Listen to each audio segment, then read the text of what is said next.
Le bilan de l'empoisonnement survenu lors d'une fête d'anniversaire à Imir-Kessin le 14 juin s'élève désormais à 22 morts. 8 suspects, dont 6 femmes, ont été déférés et placés en détention provisoire. 26 ISCO ont déjà publié les résultats du CEPE depuis hier et le premier taux de réussite s'annonce globalement encourageant.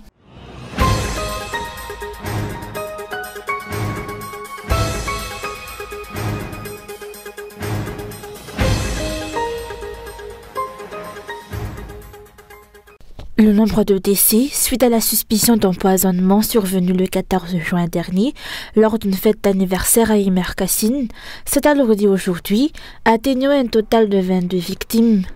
8 personnes, 6 femmes et 2 hommes, ont été interpellés dans cette affaire, déférés devant le parquet hier et placés en détention provisoire en attendant leur procès. Parmi elles, certaines étaient présentes à la fête, d'autres non.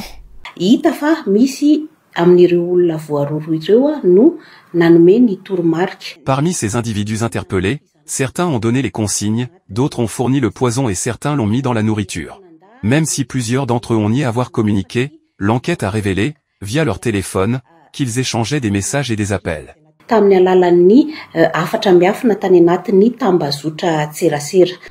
L'empoisonnement peut entraîner une peine d'emprisonnement à perpétuité. Le parquet a d'ores et déjà annoncé qu'aucune demande de libération provisoire ne sera acceptée. L'enquête se poursuit. Le juge d'instruction, la police et la gendarmerie mèneront de nouvelles auditions et interrogatoires. Les domiciles des personnes interpellées ont été perquisitionnés, et chez certains, nous avons trouvé des éléments accablants. Les vidéos de surveillance du lieu de la fête montrent également leur comportement. L'enquête continue, le juge d'instruction et les autorités poursuivront les interrogatoires. Concernant cette affaire, le bureau de l'OMS à Madagascar a indiqué vendredi soir qu'il n'avait pas encore publié de déclaration officielle sur la cause des maladies et des décès. Il soutient les autorités sanitaires locales dans la recherche de la vérité, mais précise que l'enquête relève exclusivement du ministère de la Santé. L'OMS appelle par ailleurs le public et les médias à faire preuve de prudence et à ne pas relayer des rumeurs non vérifiées. Quant à un incident à un Batlampi, il s'avère que la rumeur selon laquelle un cas d'intoxication alimentaire s'y serait produit est infondée.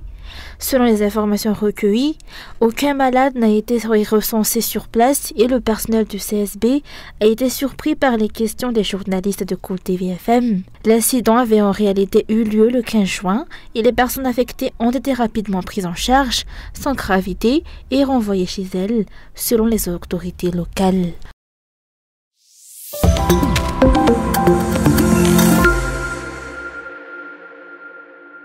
Intoxication alimentaire, botulisme, donuts, charcuterie. Ces mots ont défrayé la chronique cette semaine à Madagascar, marquant une série d'incidents graves liés à l'alimentation. Face à l'inquiétude grandissante, les autorités ont lancé des enquêtes et procédé à des arrestations. Mais ces premières mesures ne suffisent pas à apaiser une population de plus en plus inquiète. Et voilà qu'un nouveau mot s'invite dans la liste. L'huile.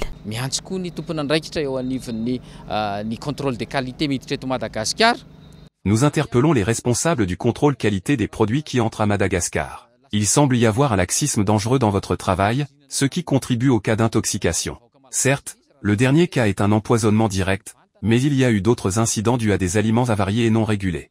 On entend sur Facebook que de l'huile destinée aux machines de la Jirama, réputée impropre à la consommation, aurait été nettoyée et revendue. Il revient aux autorités de vérifier cela avec rigueur chez tous les détaillants.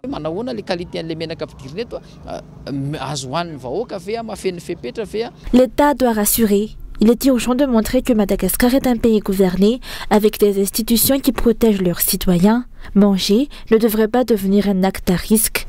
Il faut redonner confiance aux familles, aux organisateurs d'événements, aux traiteurs et restaurateurs qui doivent pouvoir exercer leur activité sans crainte. Les autorités ont aussi le devoir de rassurer les convives en assurant qu'il existe un système de contrôle, de sanctions et de traçabilité alimentaire fiable. Les Malgaches doivent pouvoir faire leurs courses en toute sécurité sans redouter ce qui se trouve dans leur assiette. En parallèle, chacun doit garder son calme et éviter de relayer des rumeurs non vérifiées.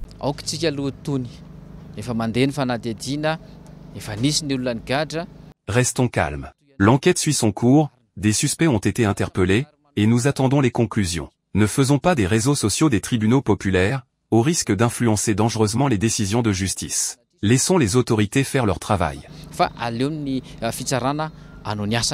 À Antananarivo, Mahajanga, Thomasin, ces villes ont toutes été le théâtre d'incidents graves et ayant causé des morts et de nombreuses hospitalisations. Dans le cas des Marcassines, le ministère concerné a confirmé qu'il s'agissait d'un empoisonnement volontaire. Un Boumalaza et Mercassine, c'est donc bien un poison qui a été introduit dans la nourriture, dans une intention criminelle. Si les cas d'intoxication ont toujours existé, leur multiplication inquiète et certains évoquent même une dégradation plus générale des contrôles sanitaires dans tout le pays. La population attend désormais des résultats concrets des enquêtes et des mesures fermes de l'État pour garantir sa sécurité alimentaire.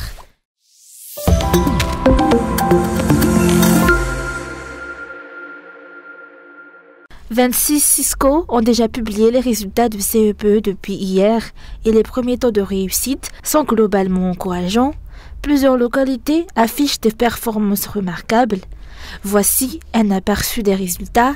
Un Batlampi, 90,50%, un Jamasan, 93,84%, Mazakanjin, 88,83%, un Boustch, 84,86%, Mananjin, 86,61%, un Zuzurbe, 87,33%, un Batmainti, 88,18%, Mitsinzu, 89,60%, Murafenpe, 82,45%, Penench, 66,14%, Atsranana 1, 94,35%, Sakara, 90,77%, Yakour, 78,56%, Kanjeo, 87,35%, Manz, 90,31%, et Kalamafuni, 77,24%, Ambujachim, 87,32%, Ivuibe,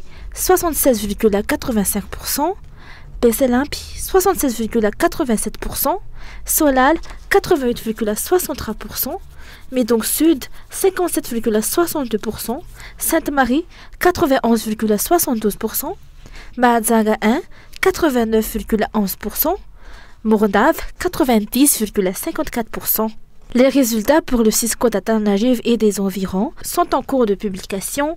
Les statistiques nationales complètes permettront bientôt de connaître l'évolution du taux de réussite global à l'échelle du pays.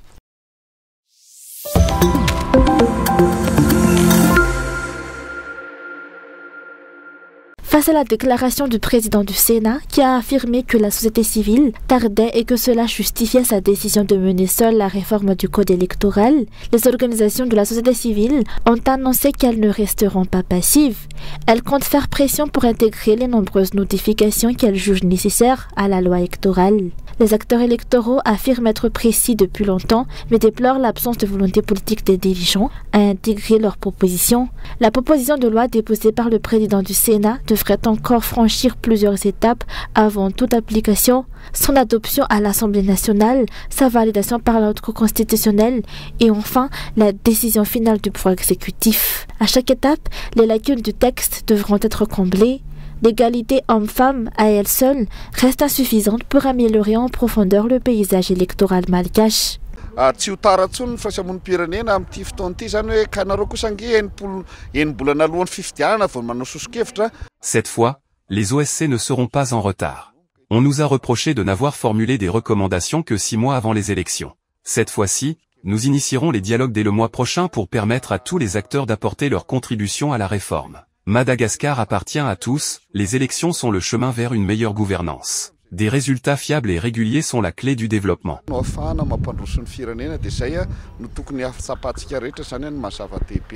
Selon les explications, il est impératif de discuter collectivement des points cruciaux pour garantir la stabilité du pays. La société civile se dit prête à dialoguer en s'appuyant sur les rapports des scrutins précédents pour corriger les erreurs du passé. L'égalité numérique homme-femme sur les listes est une avancée, mais elle ne doit pas occulter d'autres enjeux tout aussi essentiels pour la paix sociale. Pour la société civile, une réforme cohérente doit prioriser les problèmes récurrents qui alimentent les troubles à chaque période électorale. De leur côté, de nombreux partis politiques appellent à une large consultation nationale impliquant tous les acteurs concernés. L'objectif est d'aboutir à une loi électorale équitable, capable de prévenir les contestations répétées et d'égaliser les chances des candidats, notamment en matière d'accès à une bonne communication pour exposer leur programme. En conclusion, tous les acteurs électoraux s'accordent sur la nécessité d'une réforme du code électoral et du système dans son ensemble. Cependant, pour être légitime et efficace, cette réforme doit résulter d'un travail collectif fondé sur le dialogue et le consensus. Une loi concertée et acceptée de tous permettra enfin des élections propres, inclusives, aux résultats respectés et porteurs de légitimité populaire.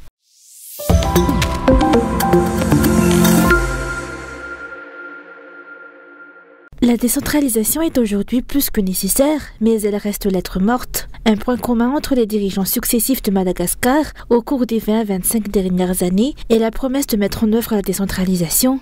Pourtant, aucun d'entre eux ne l'a réellement appliquée jusqu'au bout. Au mieux, seule une décentralisation partielle a été amorcée. Aujourd'hui, non seulement cette décentralisation demeure au stade des discours, mais c'est même le contraire qui est observé sur le terrain.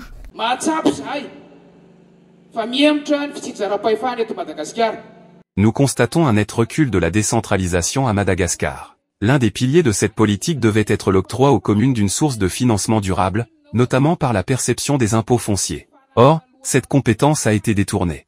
Certaines communes refusent désormais de collecter ces impôts car les fonds ne leur sont plus directement reversés. Un mandat peut s'achever sans que ces recettes atteignent la trésorerie communale. Or, ces impôts représentent un levier essentiel pour que les autorités locales initient le développement à la base.